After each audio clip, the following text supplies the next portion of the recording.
Si Chavit Singson pumunta doon sa rally sa EDSA People Power Monument, nabu.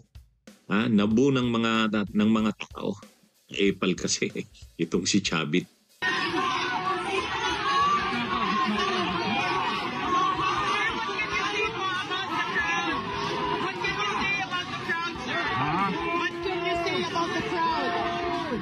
Halo-halo, walang pagkakaisa eh.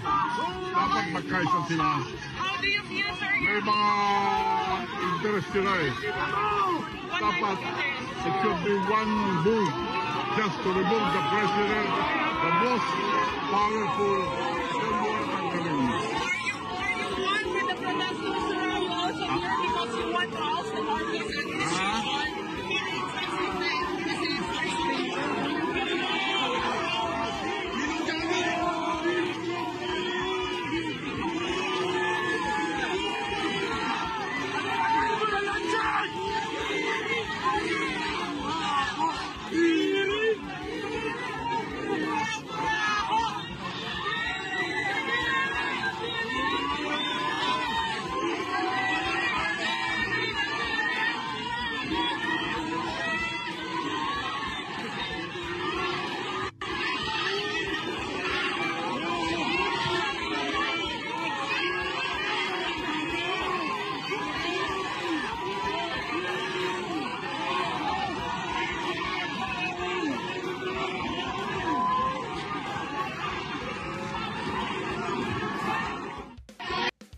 O ito, si Chavit Singson.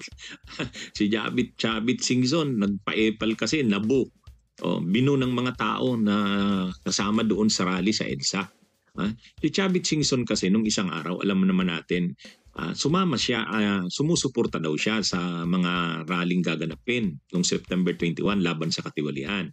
Pero ang panawagan niya, peaceful revolution daw against corruption. At alam naman natin ang ni Chavit Singson, Duterte. Galit siya sa Marcos, mas gusto niya pang si Sara na ang maupo. Hindi niya naman yung kinakaila.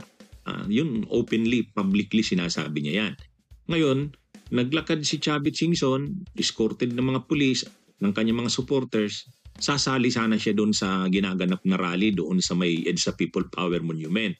Ang problema, nang makita siya ng mga doon, tuloy bago siya dumating, pinag-uusapan si Sara Duterte. Kaya ang sigaw ng mga tao, Sara Duterte, ang sagot ng mga tao, ikulong.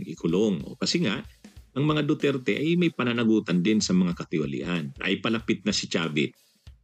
Nang palapit na si Chavit, nakita ng mga tao, nakakuha ng atensyon, siya naman ngayon ang pinagbalingan. Binubo si Chavit. Mabuti naman sabi sa kanya, paepal. Yan. Ano naman talaga kasi, ang rally na yun, hindi anti-Duterte yung mga sumama dun sa rally na yun, sa People Power Monument, sa EDSA. Malinaw yun. Anti-corruption yun. Pero pagdating sa karamihan doon, ng mga grupo doon, yun? Anti-Duterte yun.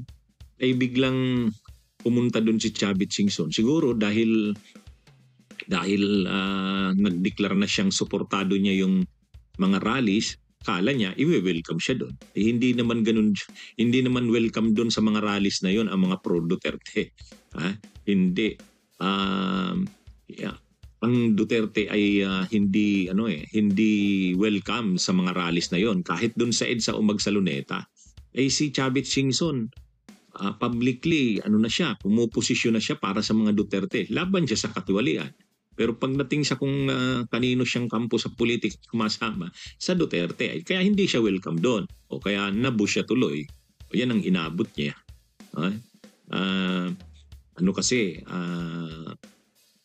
Maanggulo ng politika na ni Chavit Singson.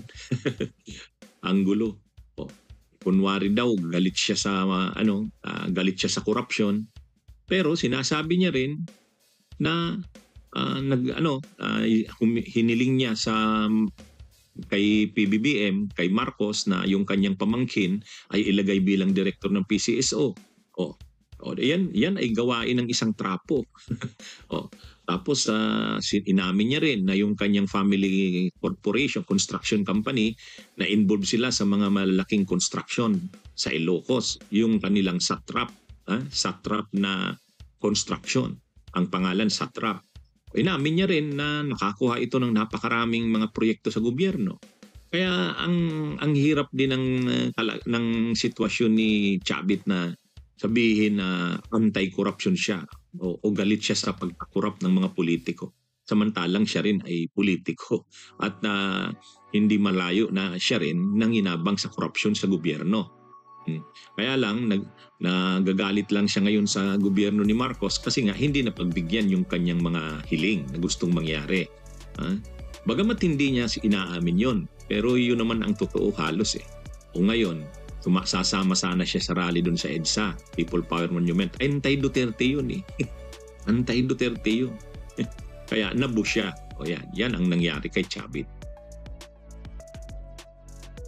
Bunyog, bunyog, halikan na kasama ka. Bunyog, kapag buklod ay may pag-asa. Luzon, Visayas, Mindanao, isa ang pananaw.